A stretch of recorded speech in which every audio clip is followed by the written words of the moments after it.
కైలాసంలో ఈశ్వర పార్వతి పెళ్లి జరిగింది అంటారు కదా, కొంచెం దాని గురించి వివరంగా వివరిస్తూ కొంచెం చెప్పండి. ఇక్కడ ఈశ్వర పార్వతికి పెళ్లి జరుగుతాంది. ఓకే. పూజారి వచ్చినాడు, పురోహితుడు పెళ్లి జరిపించేకి ఋషి. ఓకే. ఈశ్వరకి బాసిగమని మనకు కట్టినట్లు కట్టారు. ఓకే. పార్వతీదేవి కూడా. ఓకే. ఈశ్వర పార్వతి 4 ఫింగర్స్ పట్టుకున్నాడు. ఎందుకంటే 4 వేదాలు ఉన్నాయి. ఋగ్వేద, యజుర్వేద, సామ, అధర్ణ వేదం. 4 దిక్కులున్నాయి, తూర్పు, పడమర, ఉత్తర, దక్షిణ. ఆ విధంగా 4 వేదాలు 4 దిక్కుల సాక్షిగా నేను నిన్ను భార్యగా స్వీకరిస్తా ఉన్నానని దీని అర్థం. ఈ తర పెళ్లి కైలాసంలో జరుగుతాండేది.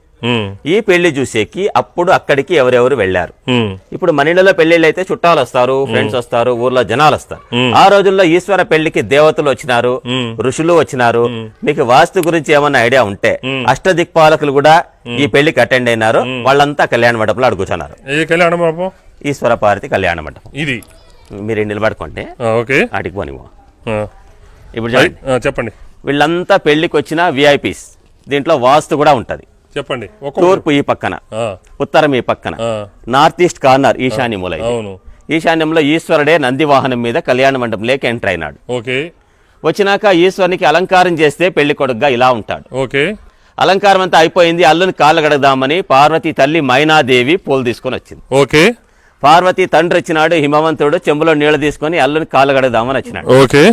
ఈయన దేవేంద్రుడు వచ్చి తూర్పుకు నిలబడ్డాడు, చేతిలో వజ్రాయుధం పట్టుకొని ఐరావతం పైన తెల్ల ఏనుగు పైన ఆయన వచ్చేసినాడు.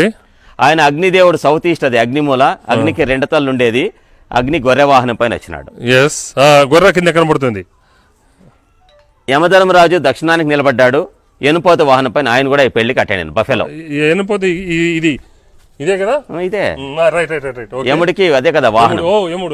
వశిష్ఠ మహాముని ఋషి కూడా పెళ్లికి హాజరైనాడు. వశిష్ఠ మహాముని. ఈయన వరుణ వానదేవుడు పడమర పక్కున్నాడు.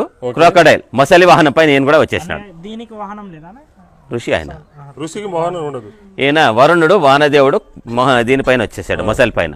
ఈయన బృహస్పతి, దేవతలకంతా ఈయనే గురువు. ఇక్కడ 3 హెడ్స్ ఉండేది దత్తాత్రేయుడు, పక్కనే విష్ణువు కూడా వచ్చేసినాడు. శంకు చక్రం అంతా కనిపిస్తాడు. 3 హెడ్ కాదు, విష్ణువు ఈయన. ఈయన దత్తాత్రేయుడు, శ్రీ మహావిష్ణువు. వీళ్ళు కూడా ఈ పెళ్లికి అటెండ్ అయినా. ఆయన వాయుదేవుడు వాయుములో వచ్చి నిల్చున్నాడు. వాయుదేవునికి వాహనం జింక, డీర్. కింద సన్నగా ఉంటది.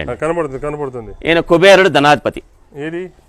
కుబేరుడు గుర్రం పైన వచ్చినాడు, వాహనం గుర్రము. కుబేరుడు ఉత్తరానికి నిల్చున్నాడు. ఈయన కంటి చూపు ఉంది కదా, ఈ కంటి చూపు అనేది సౌత్ వెస్ట్ కార్నర్ నైరుతి చూస్తుంటాడు. మీరు ఇల్లు కట్టినారనుకో, ఆ నైరుతి మూల బిల్డింగ్ హైట్ ఉండాలా, ఆడ బరువు పెట్టాలా, ఆడ మాస్టర్ బెడ్రూమ్ చేసుకుంటే మంచిది. కుబేరుని చూపు అక్కడ పడుతుంటది.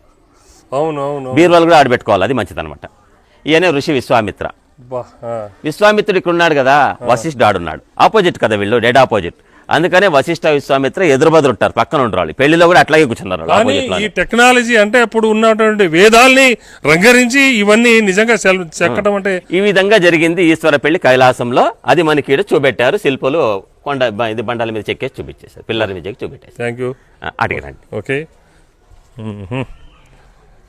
ఇంకా చీరల మీద డిజైన్